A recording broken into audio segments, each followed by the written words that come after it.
Hi, all. Mark C. here from radicalu.com. That's radicalu.com. If you're interested in compassionate counseling and coaching, the description of my services are below.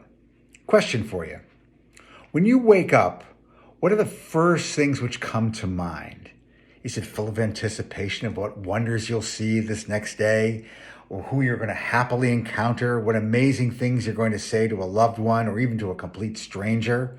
Your heart is just full of gratitude for being alive as you breathe in that fresh morning air.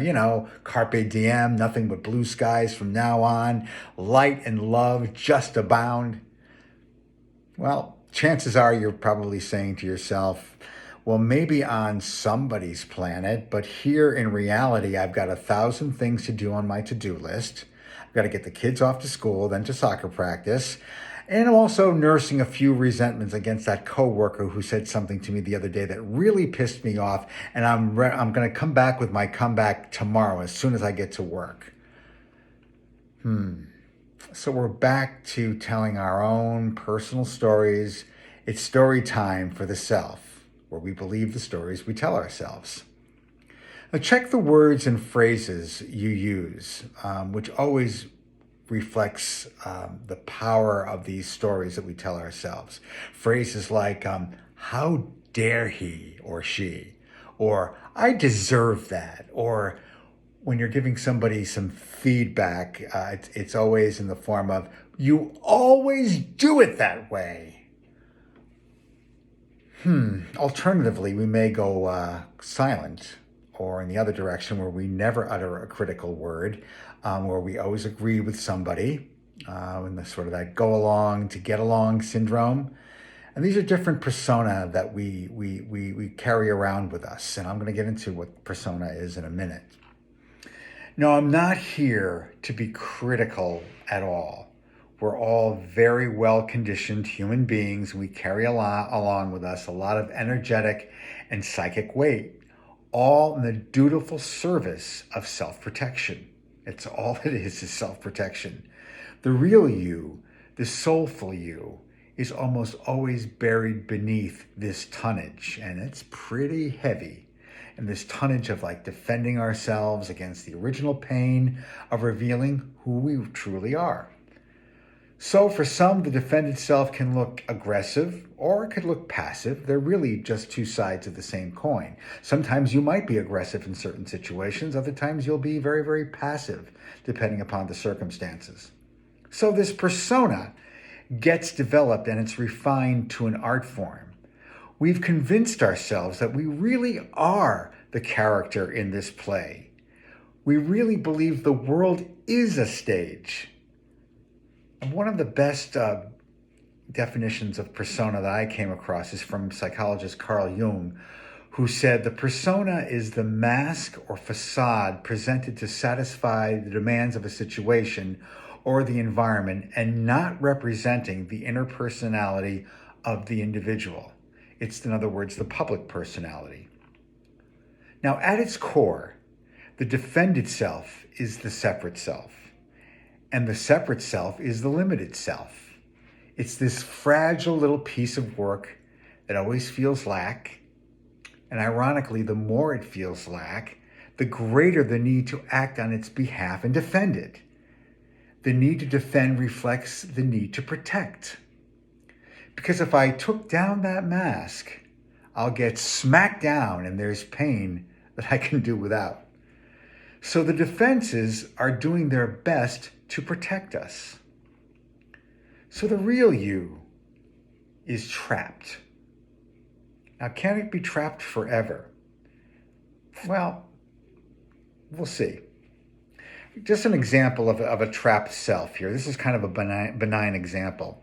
It's a person who is dominantly left-handed, but has been forced to use their right hand to eat and to write and all of that.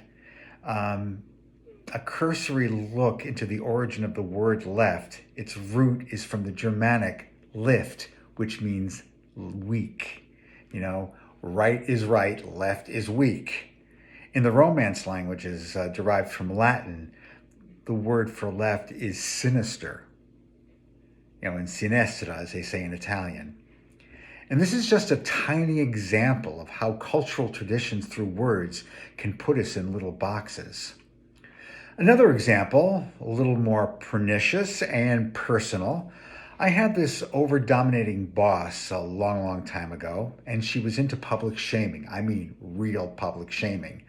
I was a young man at the time and noticed that many of my coworkers fell victim to her withering criticism and sarcasm. I'd worked there for about, I don't know, 6 months, maybe a year or so. And I somehow eluded her criticism. But one fine day, my luck ran out and she got me. Now, upon receipt of those words, I felt humiliated. But there was a piece of me that also kind of believed what she had to say. But I put on a real brave face. I just took it and moved on, or thought I did anyway. Yeah, I felt like crying. I also felt this hot rage, but I didn't act upon it.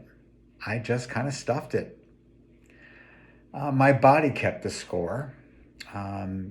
Subsequent to that fateful day, I went into work with butterflies in my stomach almost every day until I finally left for another job. And I was pretty successful at kind of eluding her criticism from that point forward. But man, did I not feel well. I was pretty miserable. And I'm definitely in that go along to get along camp. That was my way. It was safer for me to do that. I did what most American males did back in the 1980s. You didn't process your feelings, you stuff them. So no matter what the reactive pattern is, it leaves us small and defended and separate and reinforces that sense of lack. Now, I go back to the question. Is it possible to feel both safe and feel like more the real you? If so, how? Now, first of all, the nervous system has had a lifetime of being on alert, and for very good reason. It's also very, very smart, and its job is to get rid of the situation as fast as possible, either by fight, flight, or freeze. So there's really no point in trying to fight with yourself. Rather, recognizing that it's a painful moment, if you're on the receiving end of a painful situation, and feeling deeply into it, even if it's uncomfortable, could be a good first step. Now, as I say this, I don't mean it's a simple recipe to follow.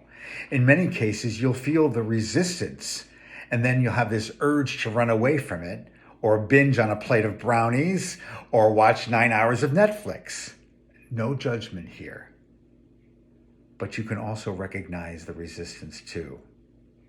In other words, allow it all in. The good, the bad, the worse, the unacceptable. My spiritual teacher, G.P. Walsh, once said that you've already experienced it anyway. Your body already knows it and feels it. All we're doing is shining a light of kind attention on it. Okay, so instead of me just yammering on about this, let's do a brief exercise, okay? Now I want you to close your eyes. All right, got that? Take a couple of deep, conscious breaths. As you breathe in, tell yourself silently, breathing in. As you breathe out, tell yourself, breathing out.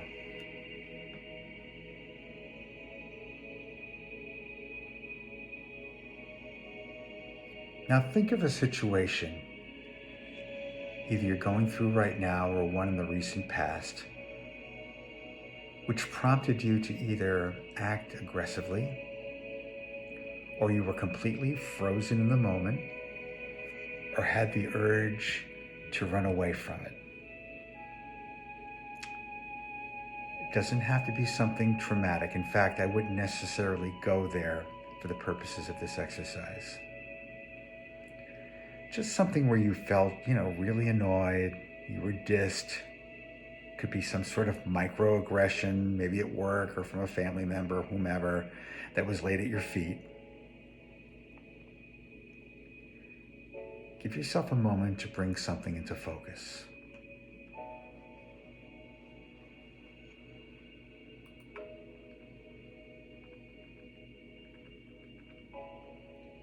Okay, good. Now, with as much gentleness and kindness as possible, go into that feeling. It might feel a little uncomfortable, but you're safe.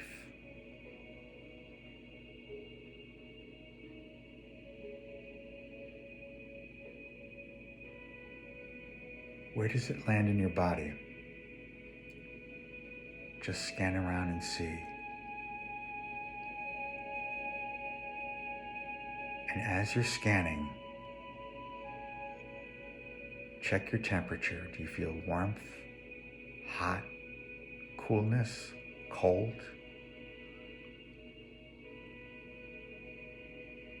Just allow whatever is coming up right now.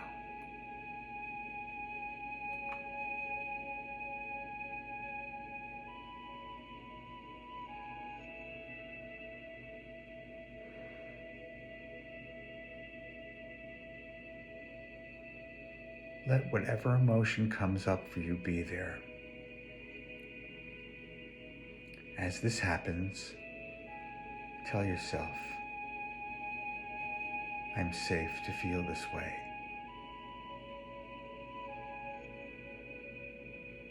Just let it come through.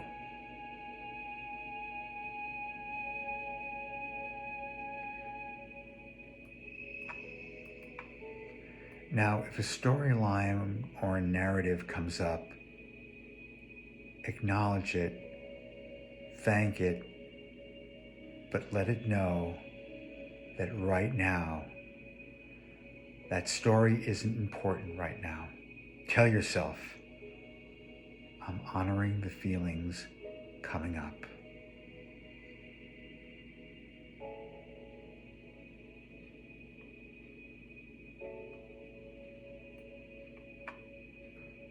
Now keep scanning around your body. Does the feeling stay in one place, or does it move around? Just watch where it goes.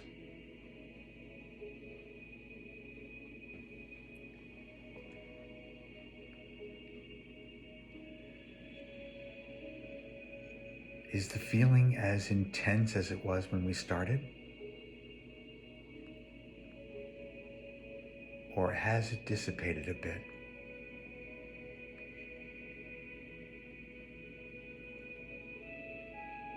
If this feeling were to talk to you, what's it trying to say to you?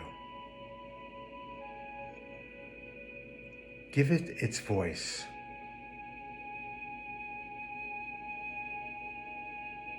And I'll pause to give you space to hear whatever message is coming through to you.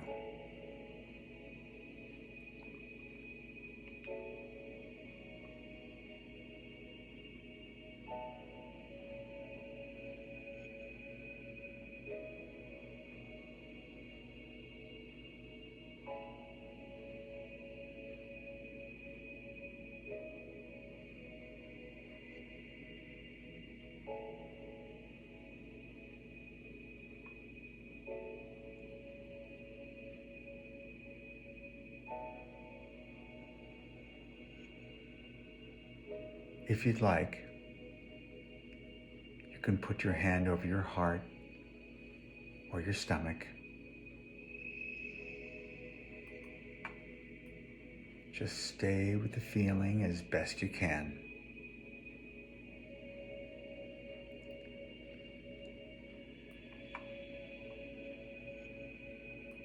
May I be so bold to say that your feelings are what they are, and that's okay.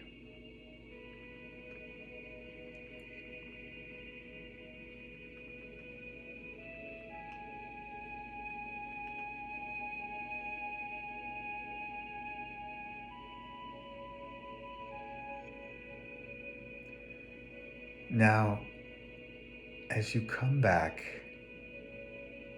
thank yourself for having the courage to meet what came up for you.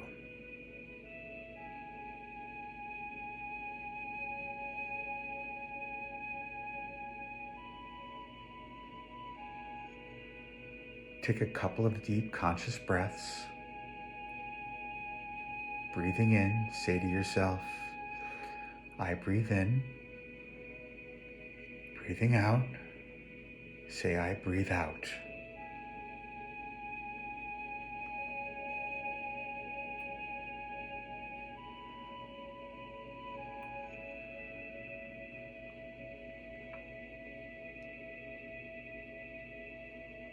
And when you're ready, open your eyes and welcome yourself back.